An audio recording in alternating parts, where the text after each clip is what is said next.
va voir ici comment introduire une équation dans un texte sur Word. Donc voilà mon texte.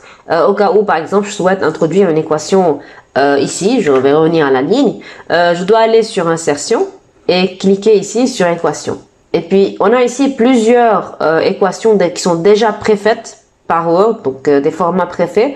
Je peux les utiliser et les changer comme ça me convient, ou bien aussi je peux venir introduire moi-même une équation, donc insérer une nouvelle équation et je peux la reformer dès le début. Donc évidemment, moi je vous conseille toujours de prendre une équation qui est déjà faite et puis après de la modifier parce que c'est quand même beaucoup plus facile et beaucoup plus pratique de faire comme ça que de créer une équation à zéro, sauf évidemment si votre équation est très très simple. Alors là, automatiquement, cliquez sur insérer une nouvelle équation et puis vous pouvez directement taper votre équation.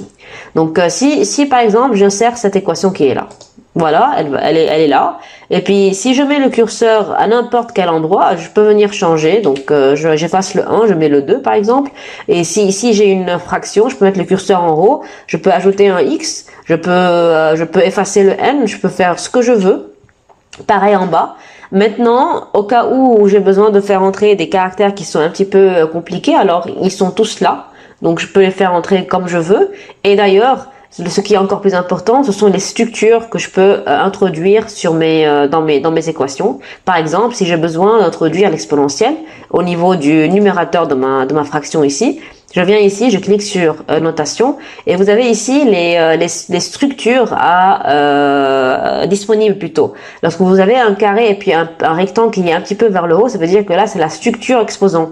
Là c'est la structure avec indice. Là c'est la structure avec indice et exposant. Et puis là c'est la structure avec indice et exposant mais à gauche. Donc ça veut dire que vous êtes en train de spécifier ce que vous avez envie d'avoir en termes de structure et que par la suite vous allez venir remplir selon ce que vous devez avoir dans l'équation.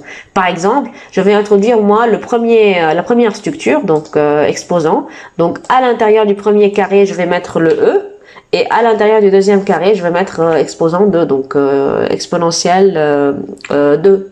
Donc voilà, si par exemple j'ai besoin d'introduire une intégrale, je viens ici et je choisis pareil, je choisis la structure que j'ai envie d'avoir pour introduire mes termes de l'équation qui contient l'intégrale. Disons que là je vais introduire une intégrale simple, c'est la première ligne, intégrale double et intégrale triple, et puis là ce sont les intégrales de contour. Donc disons je vais introduire celle-ci, donc voilà, je peux mettre ici donc entre 0 et disons que là j'ai envie de mettre infini, voilà mon infini, je clique directement ici et puis là je peux mettre une équation, donc genre parenthèse x plus 1, donc je mets des choses vraiment aléatoires, d'accord.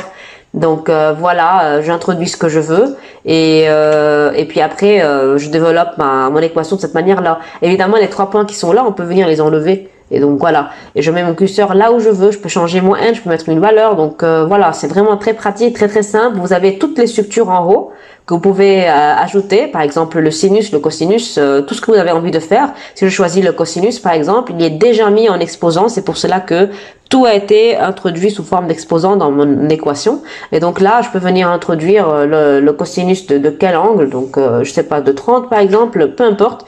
Mais l'important c'est de bien comprendre comment ça fonctionne et comment on est supposé introduire les structures et puis après les modifier pour adapter le tout de sorte à ce que ça soit conforme à l'équation que nous on a envie d'écrire. Donc voilà comment on procède pour utiliser des équations avec Word. N'oubliez pas, il y a aussi les fractions ici, donc il y a vraiment toutes sortes de structures. Vous les trouvez tout ici, donc vous n'avez qu'à choisir la structure voulue et puis après vous l'insérez à l'endroit voulu dans l'équation et vous changez les paramètres. Et n'oubliez pas aussi que vous pouvez donc pareil, insérer une équation donc sans utiliser un format déjà fait, en cliquant ici sur insérer une nouvelle équation. Et là, vous allez avoir uniquement le texte, taper une équation ici. Donc vous pouvez commencer direct, donc x plus 2 par exemple. Et après, vous mettez par exemple notre notation. Je vais mettre ici le E.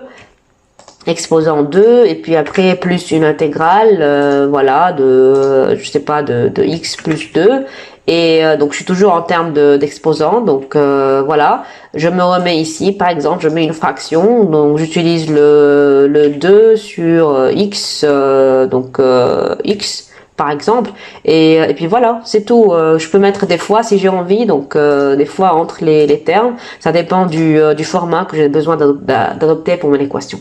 Donc voilà comment on fait pour introduire des équations sur un fichier Word.